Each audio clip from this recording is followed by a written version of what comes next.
পানামাকে পেয়ে এ যেন রীতিমতো ছেলে খেলা করেছে ব্রাজিল দল। 6-2 গোলের বড় ব্যবধানে জিতেছে আজ ব্রাজিল, যেখানে শুরুর 1 মিনিট থেকে গোল দিয়ে শুরু করে ব্রাজিল ফুটবল টিম এ যেন ব্রাজিলের রাজত্ব দেখালো। আজ পানামাকে দেখালো ব্রাজিল কি জিনিস।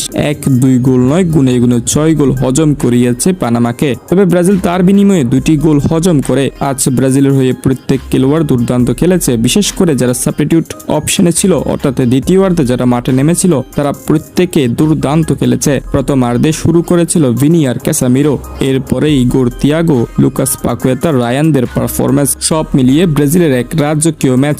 তবে আফসোস একটাই, এই ম্যাচে যদি নেইমার জুনিয়র মাঠে নামতে পারতো তাহলে আজ নেইমারের পায়েও আমরা গোল দেখতাম। সেটা হয়তো আজ দেখতে পারি নাই, কারণ নেইমার জুনিয়র মাঠে নামতে পারে নাই। কিন্তু দলের সাথে ছিলেন নেইমার জুনিয়র, সাইড বেঞ্চে বসেছিলেন নেইমার, দেখেছিলেন ব্রাজিলের পুরো ম্যাচটি, উপভোগ করেছিলেন 6-2 গোলের বড় ব্যবধানে জয়টা। বিশ্বকাপের জন্য প্রথম প্রস্তুতিমূলক ম্যাচটা ছিল সত্যি দুর্দান্ত।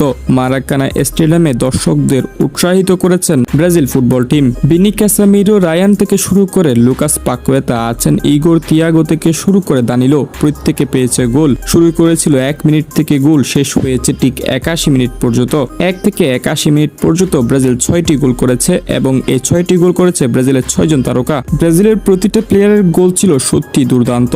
ভিনি প্রথমেই করেছিল ডি বক্সের বাইরে থেকে দুর্দান্ত গোল, এরপর ক্যাসামিরোর হেড, রায়ানের ফিনিশিং, ইগোর তিয়াগোর পেনাল্টি, প্রত্যেকের গোলগুলো ছিল সত্যি দেখার মতো। তবে প্রথমার্ধে ব্রাজিল কিছুটা নড়বড়ে খেলেছে, অর্থাৎ ভিনি আর ক্যাসামিরো ছাড়া বাকিরা হয়তো তেমন পারফরমেন্স করতে পারেনি, বাট দ্বিতীয়ার্ধে মাঠে নেমে ব্রাজিল জ্বলে উঠেছিল।